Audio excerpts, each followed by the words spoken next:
So here's a thing about homebrew. And I'm not talking about like adventures. I'm not talking about like house rules, changes to the game system. I'm talking about player-facing content. That is classes, races, spells, feats, that kind of stuff. Homebrew stuff is not like as problematic as it used to be, I think. Or maybe it never was. Maybe our perceptions in the past was, or my perceptions, I guess. I will not speak for you. But my perceptions in the past have been that homebrew is generally trash tier content. Back in the 3rd edition days, and then I think even spilling over into 4th edition, if you found player-facing content online, it was generally pretty janky. It was not allowed basically at any tables that I ever saw. That has changed somewhat, or at least my opinion has changed somewhat. I have found some very high quality homebrew. I've created some homebrew that I would say is pretty high quality. I'd say it's all right. It's all right. The what has actually changed, I think, is my perception of the baseline game, and that recontextualizes the value of homebrew. Let me tell you what I mean. Player's Handbook 5e classes are not balanced in any way. There is such a wide gap in power between them that if some of these classes were not in there and then they were introduced as homebrew, that would be laughed off the planet. Imagine if like wizards didn't exist and someone wrote the wizard class and said, hey, here's my new spellcaster. The internet would rightly say, that's a bunch of OP stuff. Why, you are trying to break the game. This is ridiculous. No sane DM would allow this. And kind of even on the other side, if somebody wrote the barbarian and said, hey, here's my new martial class. Tell me what you think. The general response, I think, would be like, this is garbage. This is so bad. Like, why would you not just play a fighter? This is like worse than a fighter in every way. And the fighters aren't even that good. And so I have been exposed more recently to much higher quality homebrew. Not only the stuff that I have made, of course, it's the highest quality of homebrew, the highest quality, but also things like Targon the Ancient has created his heroic fighter famously. I think he has a few other things as well. His fighter is what he's most famous for, or at least what I know him for anyways. And then there's Foxtail Foundry has a whole bunch of homebrew classes, and just like full reworks and brand new classes both. These kinds of things are there specifically to fulfill the niches that 5e does not, which is primarily the martial classes that can hang with the casters.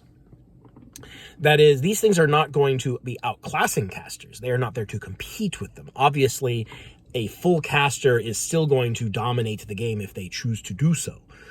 They have every tool in the world to do whatever it is that needs to be done. But these classes can hang with them. They can still participate. They can still contribute meaningfully. They can pull their weight, is what I'm getting at. And so if I were in a position to run a 5e campaign, which, God forbid, if I were running a 5e campaign, I would be much more open to allowing for homebrew content than I think I would have ever been pre-2014. Simply on account of a sort of greater sympathy for the fact that 5e does not fulfill many fantasies that people want from D&D. Either classes missing entirely because 5e has some kind of phobia about publishing new classes, which is really weird, or just classes that do not fulfill the fantasy that they advertise. Either one of those can be fixed with homebrew. I did it for the barbarian. I did it for the rogue. I did write a sort of take on the warlord though I called it the leader because I wanted to sort of distance it from being combat only. When I write a class, I try to make sure that it interacts with all of the pillars of play. And so Warlord seemed a little bit too combat focused for what I was going for. So I called it the leader, a little bit more of a generic term. And then, you know, you've got the Targon's heroic fighter, which has basically battle master maneuvers built in, and then a bunch of subclasses that sort of build on those. And then it has a few other improvements as well. Actually, what I'm going to do is I'm going to link in the description. Actually, I'm going to have a description on this video. What? I'm going to link in the description a review, which I believe is a part 1 review of Targon the Ancient's heroic fighter, done by Brooke the Undead DM. I watched this video recently, and while I don't necessarily agree with all of Brooke's points, I think he kind of undersells the class a bit, or overestimates what the class should be capable of. Nevertheless, he does a pretty decent job of going over the changes to the fighter and how those will affect play going forward. And so this is what I would call a high-quality homebrew. Now, obviously, there's a lot of trash tier homebrew out there. You don't want to just like blanket say, oh yeah, any homebrew you want, just go find something and we'll put it in the game, because that will lead to chaos, and that will inevitably lead to either things being busted or completely worthless. And so some care must be taken as a DM in 5th edition to ensure that these things do not happen. But ultimately, I think on average, you're probably not going to have more problems than just using PHB material. I think the most egregious homebrew is generally just more obvious about the balancing problems. Now, that's not correct. I have seen some extremely bad homebrew.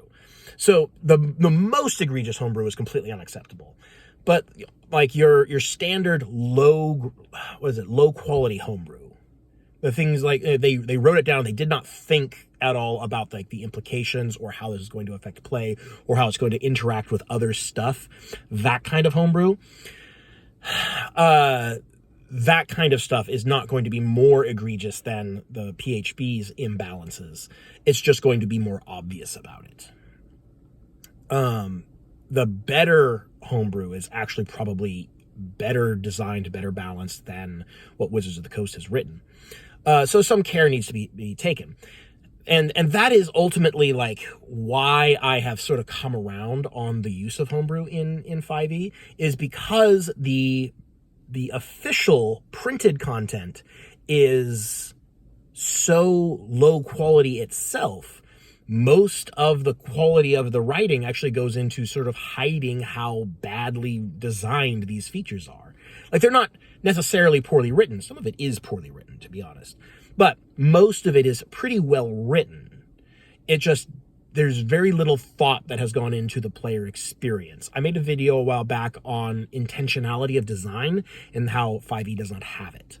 Well, if you can find homebrew content, classes, races, feats, spells, what have you, subclasses. People do subclasses all the time. So there's 1,000 different subclasses out there that you can find. If you want a subclass for your character, one that isn't in the official material, you could probably find a homebrew one that fits what you're going for. All of this stuff, like if it is designed with intentionality, it's probably by default better than what Wizards of the Coast has put out there. I have a very low opinion of what WotC has been doing design-wise, and the quality of their, let us say, their development process. I wonder how much of this stuff actually gets playtested before it gets printed. I suspect less than you would think. Anyways, so my recommendation, my opinion for the purposes of this video is that you should probably use more homebrew. Don't fear it like you used to. Back in the 3rd edition days, I was like, no, absolutely no homebrew, official content only, first party publisher, only stuff from Wizards of the Coast. As if that would solve any problems. Some of the most busted stuff in the game came from Wizards of the Coast, to be honest, but, you know, in hindsight. In 4th edition, There wasn't really that much homebrew content out there. I think I recall seeing like one homebrew class ever, just because classes were so big and expansive that writing all that is kind of a lot of work in a game where there's so many classes already that you probably have whatever fantasy you're going for already covered with official material. So there wasn't a lot of homebrew, like big scale homebrew like that. But there was a lot of like feats and specific powers, the subclasses, or what we would now call subclasses. Back in the day, I think they were called specializations, but I'm comfortable calling them subclasses now. So subclasses, could be written pretty easily. But again, like there was so much content that it probably covered what you're looking for thematically. And they didn't feel like there was much of a need for homebrew. In 5e, there feels like there's a need for homebrew because there just isn't a lot of official content to cover various character concepts, and the quality of official design is so low that normal people, amateur designers, can keep up with it and surpass WotC's own design standards. So I think 5e is the homebrew edition, which is kind of part of its advertising pitch, right? Because it's like, make D&D what you want it to be. 5e is the Ask Your DM edition. Can I do this? Ask your DM. How do these interact? Ask your DM. Can I use this content? Ask your DM. And I would encourage said DMs to say yes. Obviously, not all homebrew is suitable for all campaigns, so take that into consideration. I'm not saying I feel like I'm repeating myself. I'm not saying definitely use all homebrew. I'm saying keep an open mind. It's probably not as bad as you think, especially if you're an older school DM who remembers the days when homebrew was typically considered very poor quality content.